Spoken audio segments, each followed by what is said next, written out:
Hey everyone, I am Pamishra and welcome back to our exciting class 10 Artificial Intelligence series. In today's episode number 3, we will dive into unit number 2, Advanced Concepts of Modeling. And in that unit, I will cover the following topic. The very first topic I will cover, which is difference between supervised and unsupervised machine learning, reinforcement learning, and summary of ML model.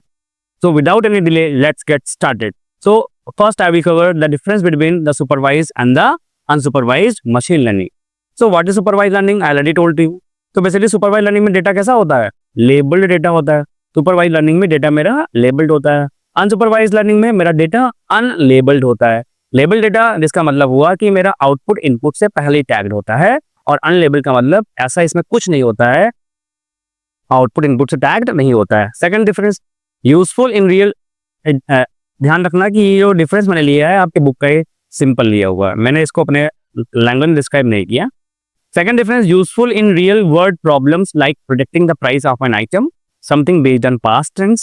Useful in finding unknown pattern without data, like making sense of a large number of observation from an experimental device. Okay. So wait. Okay, got.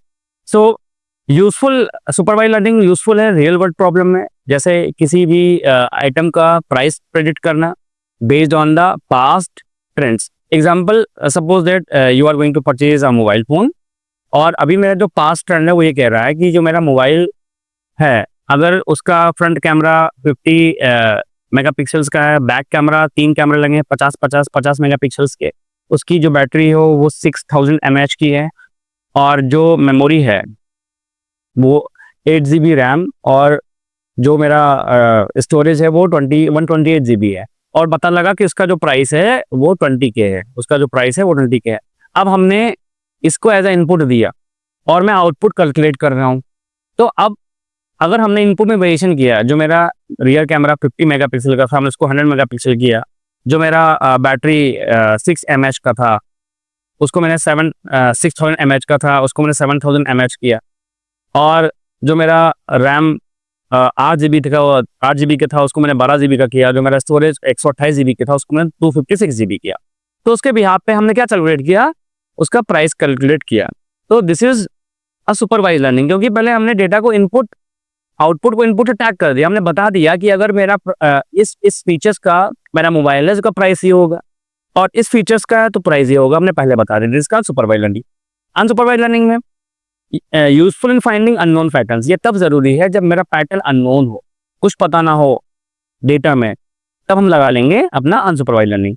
तो unsupervised learning unknown patterns में से कुछ sense निकालता है, और sense निकालने के बाद उसका वेरियस क्लस्टर बना देता है या वेरियस ग्रुप बना देता है, जैसे अभी हमने एग्जांपल देखा था आपके कैट्स एंड डॉग क्लासिफिकेशंस को लेकर. Third, computing power required is simpler as clean label data is useful as input. जो कंप्यूटिंग पावर है वो सिंपल है, क्यों? क्योंकि हमने इसमें क्लीन डेटा दिया, डेटा लेबल्ड दिया. अगर दूसरे तरफ देखें जो अनसुपरवाइज लर्निंग है, जो इसमें कंप्यूटिंग पावर है वो थोड़ा कॉम्प्लेक्स है, क्योंकि हमने इसमें अनलेबल्ड डेटा दिया और मैसी डेटा दिया. तो अब इन तीनों को सिंपल समझें तो समझ लो कि जो मेरा सुपरवाइज है इसमें लेबल्ड डेटा देते हैं, अनसुपरवाइज में अनलेबल्ड डेटा देते हैं. सुपरवाइज लर्निंग में सुपरवाइजर प्रेजेंट होता है, इसमें ट्रेनिंग होती है. अनसुपरवाइज्ड में कोई सुपरवाइजर नहीं होता है, इसमें मेरा मॉडल डेटा में से ही एक पैटर्न निकालता है. उसको पैटर्न कैसे निकालता है? डेटा को देख के, और उस पैटर्न का डिफरेंट सिमिलरिटीज के अकॉर्डिंग डिफरेंट क्लस्टर या ग्रुप बना देता है, क्लस्टर या ग्रुप बना देता है. Second, computing power. Computing time की बात कर लें, कंप्यूटर पावर की बात कर लें तो कम है, कंप्यूटिंग टाइम कम है क्योंकि मेरा डेटा लेबल्ड है. अनसुपरवाइज लर्निंग में कंप्यूटिंग टाइम ज्यादा लगेगा क्योंकि मेरा डेटा अनलेबल्ड है, मेसी डेटा है. Now reinforcement learning. सो ये तो मैंने आपके बुक का थीम लिया है definition. So this learning approach enables the computer to make a series of decisions that maximize a reward metric for the task without human intervention and without being explicitly programmed to achieve the task. I will explain in my own language. Simple language है, इसको आप लिख लीजिएगा अपने notes में, बिल्कुल exam में बहुत काम आने वाला है. रिइंफोर्समेंट लर्निंग क्या है? Reinforcement learning is a way in which the computer learns by trying different action and then getting reward or penalties. इसमें कंप्यूटर डिफरेंट डिफरेंट एक्शन करके सीखता है और अगर उसका एक्शन सही हुआ तो रिवॉर्ड मिलेगा, एक्शन गड़बड़ हुआ तो पेनाल्टी मिलेगा. The computer keeps choosing action that gives more rewards. Computer वही एक्शन या मेरा मॉडल वही एक्शन चूज करेगा जो उसको रिवॉर्ड दे, पेनाल्टीज ना दे. Nobody tells it exactly what to do. It learns by itself. कोई बताता नहीं है कि इसमें करना क्या है. कंप्यूटर खुद ही अपने आप से सीखता है, अपने एनवायरनमेंट से इंटरेक्ट होके. एग्जाम्पल के साथ समझिएगा. एग्जाम्पल, आप सिस्टम पे बैठे हो, आपने चेस खेलना स्टार्ट कर दिया. क्या खेलना स्टार्ट कर दिया? चेस खेलना स्टार्ट कर दिया. तो चेस में क्या होगा? एक बार यूजर चाल चलेगा जो आप हो, और एक बार चेस चाल चलेगा. ठीक है, आप यूजर ने चाल चला, ओके, यूजर ने चाल चला और यूजर का जो चाल है उसके बिहाफ पे चेस चलेगा. चेस का जो चाल है वो यूजर के चाल पे बेस्ड है. तो मतलब चेस यूजर के एनवायरनमेंट पे डिपेंड है, यूजर के एनवायरनमेंट से इंटरेक्ट कर रहा है. अगर उसने सही चाल चला तो उसको क्या मिल गया? रिवॉर्ड मिल गया. अगर उसने सही चाल चला और आपके हाथी को मार गिराया, आपको रिवॉर्ड मिल गया, मतलब चेस को रिवॉर्ड मिल गया. और अगर चेस ने गलत चाल चला और उसका हाथी मर गया तो उसको पेनाल्टीज मिल गया. लेकिन हुआ क्या? जब पेनाल्टीज मिला तो मेरा मॉडल सीखेगा ताकि अब गलती ना करे. मेरा मॉडल क्या करेगा? वो सीखेगा ताकि अब वो गलती ना करे, ताकि उसको दोबारा उस केस पे पेनाल्टीज ना देना पड़े, उसको रिवॉर्ड ही मिल जाए.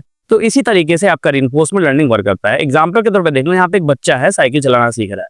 अगर वो साइकिल सही चला रहा है, मतलब साइकिल चला रहा है और वो गिर नहीं रहा है या किसी दूसरे साइकिल से हिट नहीं कर रहा है, ओके, तो उसको क्या मिलेगी? रिवॉर्ड मिलेगा. अगर साइकिल चला रहा है और चलाते चलाते गिर जा रहा है तो उसको पेनाल्टीज मिलेगा. लेकिन जो बच्चा साइकिल चलाना सीखेगा उसी कॉन्सेप्ट पे काम करेगा ना. अगर एक बार गिरोगे तो फुटोगे दोबारा, उस केस में तो ना ही गिरे. सिमिलरली आपका मॉडल वर्क करेगा. अगर एक बार वो फेल हो गया मॉडल तो सोचेगा अब मैं दोबारा वो मिस्टेक ना करूं, और हमको हर बार क्या मिले? रिवॉर्ड मिले.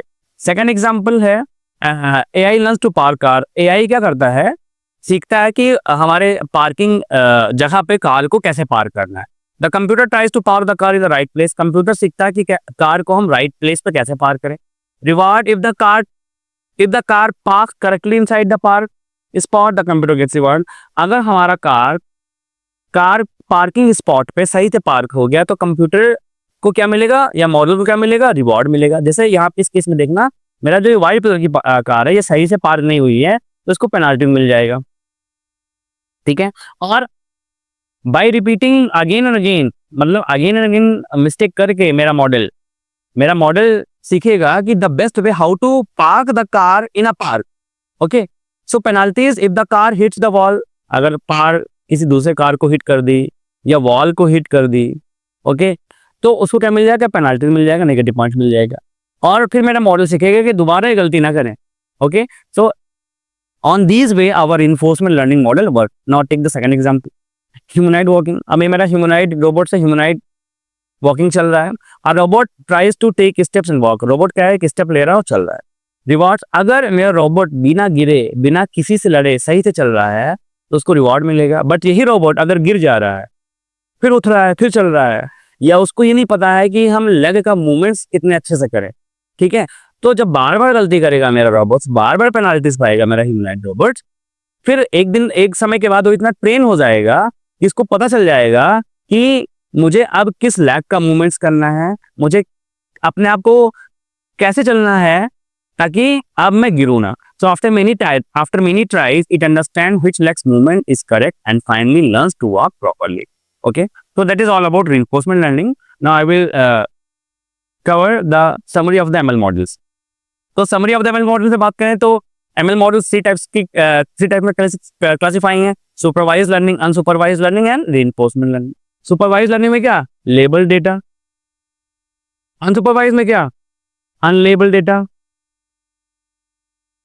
और रिइंफोर्समेंट में क्या? Reward and penalties. यही तो था मेरा मॉडल, रिवॉर्ड एंड पेनाल्टीज. वही लिखा. Supervise learning determine relation through training. मेरा रिलेशनशिप निकलता है ट्रेनिंग डेटा पे. आउटपुट क्या होगा वो ट्रेनिंग में बता दिया जाता है. अनसुपरवाइज लर्निंग क्या करता है? अपने डेटा में से नया पैटर्न्स फाइंड आउट करता है based on their similarities in the data. Reinforce learning क्या करता है, learn by rewarding actions, okay, और उसको पेनाल्टी मिल जाती है। So these are the summary of the ML models. So in episode number 2 I cover difference between supervise and unsupervise machine learning, what is reinforcement learning, कुछ examples भी दिए और ML models की अगेन हमने आपको समरी दे दी। Next topic में हम डिस्कस करेंगे सुपरवाइज लर्निंग को कितने कैटेगरी में क्लासिफाई किया है। और सुपरवाइज लर्निंग को 2 कैटेगरी में क्लासिफाई किया गया है, एक आपका है क्लासिफिकेशन और दूसरा है रेगुलेशन। तो नेक्स्ट क्लास में हम डिस्कस करेंगे विथ एग्जांपल क्लासिफिकेशन क्या है और रेगुलेशन क्या है। Thanks for watching my videos. If you enjoyed the video, don't forget to hit the like button, share it with your friends and subscribe to the channel. Your support means a lot to me. Thank you.